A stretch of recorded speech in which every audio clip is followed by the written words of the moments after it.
the next technique we're going to learn, partial fractions, is for rational functions. So if I look at something like this, all right, well, whatever. What is that? I don't know what that is. So let's see what we can do at the bottom here. We can factor the bottom a little bit.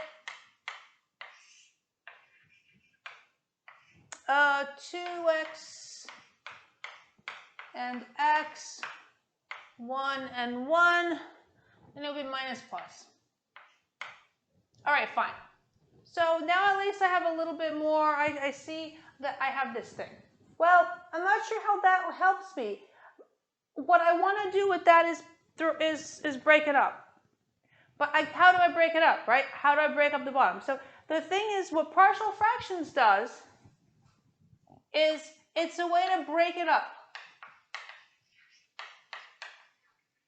So what you want to think about is, most of the time, like, what do they make you do back in algebra in high school, like, or even in middle school, pre-algebra? I guess this is algebra, it's not pre-algebra. I don't know what they do. But they make you make a common denominator, right? So that you have a couple separate expressions and you want to put them all together. Here we want to do the opposite. So we want to undo the common denominator. Undo the common denominator. Why? Because it's easier to integrate, right? So let's just forget the integral for a minute and just look at the integrand. You're given this thing.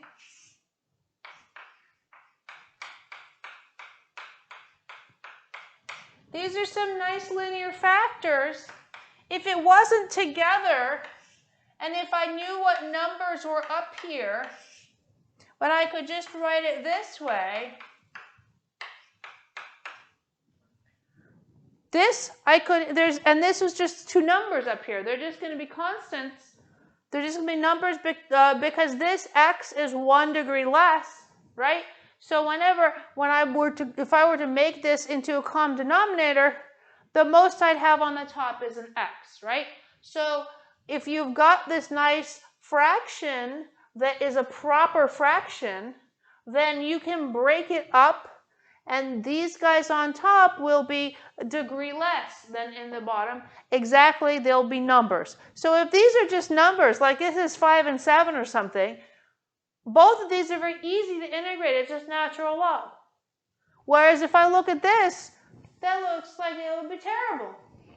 So that's the idea behind partial fractions. I'm going to try to find those numbers because it's probably not 5 and 7. Okay? So what I'm going to do is I'm going to put in two letters A and B. In this case, I only have two because I have two nice linear factors. And I'm going to kind of put back the denominator and figure out what the coefficients A and B have to be. All right, so I'm just going to go ahead and do that. So if I were to make a common denominator here from this, so kind of going back to this, I've got 2x plus 1 times x minus 1. But what that means is this, I multiplied by x minus 1 times x minus 1. And this I multiplied by 2x plus 1 times 2x plus 1. So it's this. Okay? So let's see here. I'm, of course, running out of board space. Especially these, they get kind of long. So for these lectures here, you're going to have to just bear with me. I'll do my best. So if I work this out, I get ax minus a plus 2bx plus b. Okay? And all of that has to equal what's on top here. Right? So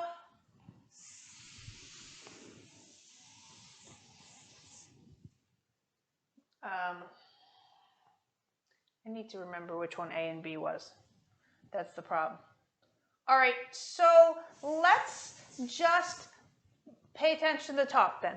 So what I have was 5x plus 1, and I'm going to get all these x's together. So I have a plus 2b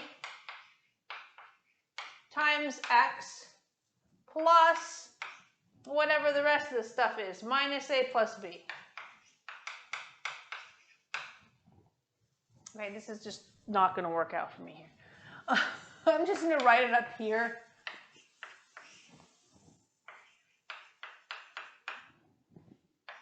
For the time being.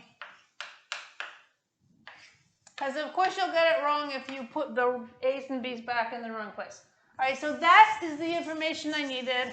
So now I have all this space, which I don't even need this much space now. Now I have extra space. So what I can do is this, from this I can extract the equations for a and b, right? Because this has to be true for all x. So all I need to do is equate coefficients, right? Everything in front of the x has to be everything in front of the x. So just from left-hand side to right-hand side, I have 5 equals a plus 2b. And everything that's a constant on the left-hand side has to be what all the constants are on the right-hand side. So it's exactly equating coefficients. I like to write it this way, where I group everything together, so it's a little bit easier to see. Not everybody does that, but especially as you get more coefficients, it gets longer. But that's why I like to do it that way. So what I've done by equating the coefficients is I have my two equations and the two unknowns, a and b. So look, these are nice and easy. If I add these two, I get 6 equals 3b, so b equals 2, and then I go back to here, and I can see that a equals 1, right? 2 minus 1 is 1, okay? Then I can go back and put these into my integral, okay? So what I've now done is I've taken this kind of complicated rational function and I've broken it up. It's in this form in what are called the partial fractions of that rational function. And now I can integrate it easily because it's natural log, natural log. Right, so let me get rid of this.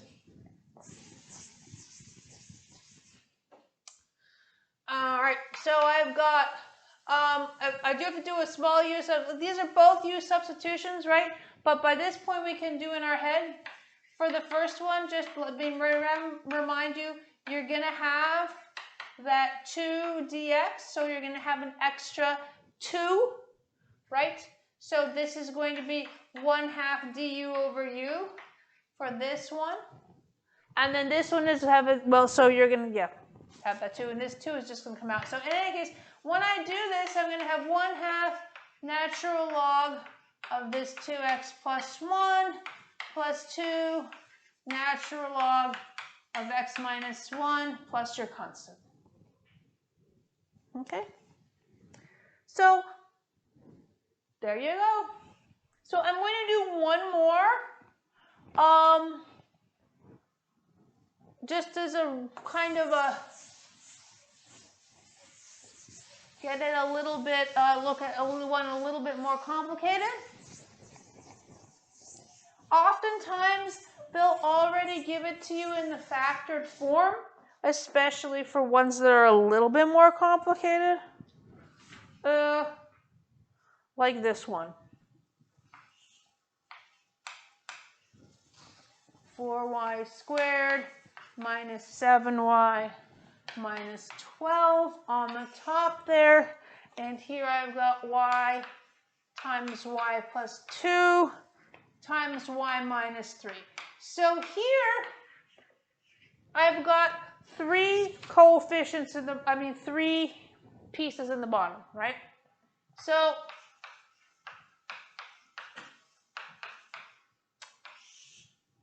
technically, I should say 3 linear factors, right? Each of them gets its own piece. So now I have an A, a B, and a C. Okay? And then when I put this back together, I have to be a little bit careful. I'm going to make it compact. You can write as much as you want, right? So when I do this, A has to get the other two, right? A times y plus 2, y minus 3, plus B, y minus 3, whoop, plus C, y minus 2. Okay, so here we have again, it gets a little painful. But actually, these worked out pretty straightforward. I'll show you in a minute. So I have to work all this out. So the big source of these problems, errors in these problems, minus y minus 6, is errors at this level. Okay? Or also errors, of course, solving for your coefficients. Okay, so I'm not going to rewrite the denominator. I'm just going to write this 4y squared minus 7y minus 12 is ay squared minus ay minus 6a plus by squared minus 3by plus cy squared minus 2cy. So we have to be careful that we get everything together. My first stuff is y squared. So I've got a plus b plus c, right? 1, 2, 3. For y, I've got minus a minus 3b minus 2c.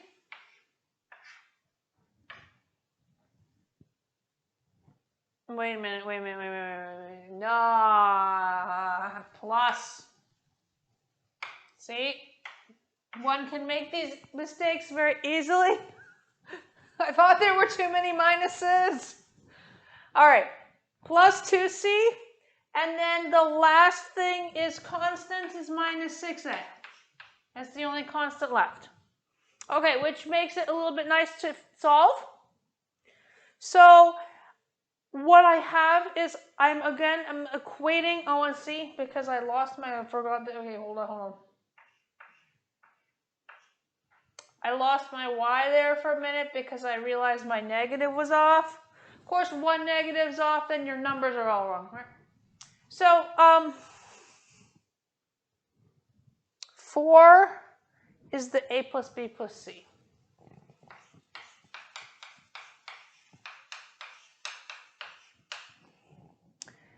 Negative 7 is what's in front of the y.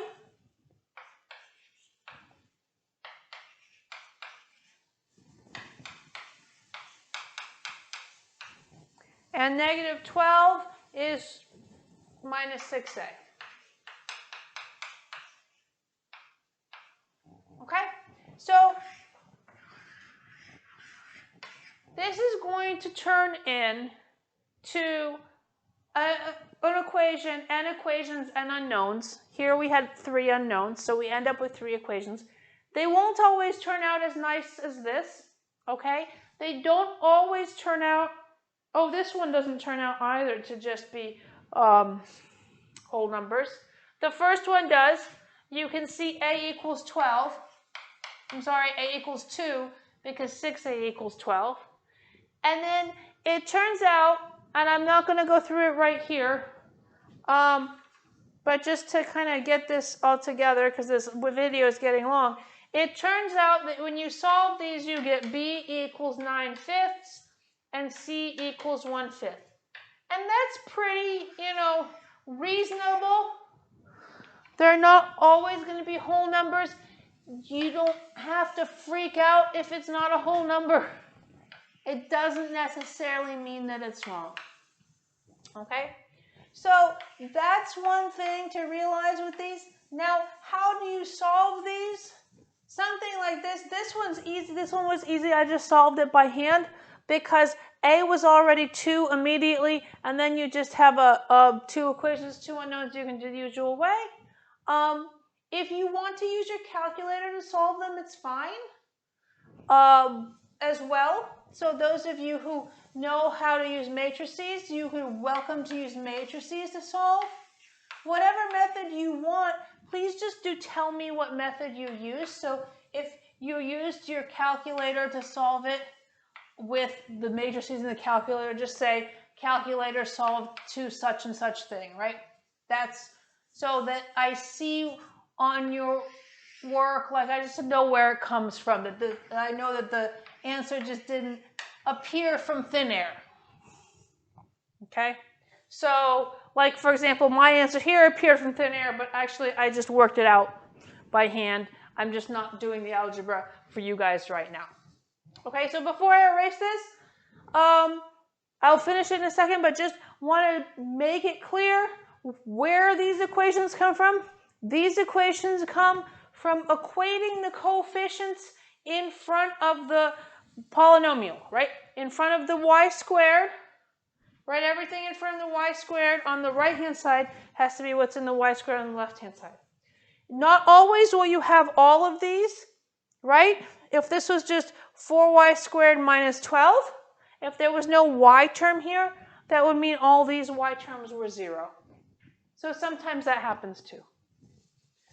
And it's not necessarily good. Like sometimes that happens and then you end up with something that has some ugly numbers. But these things, well, what can you do? But anyway, this is then easy to integrate.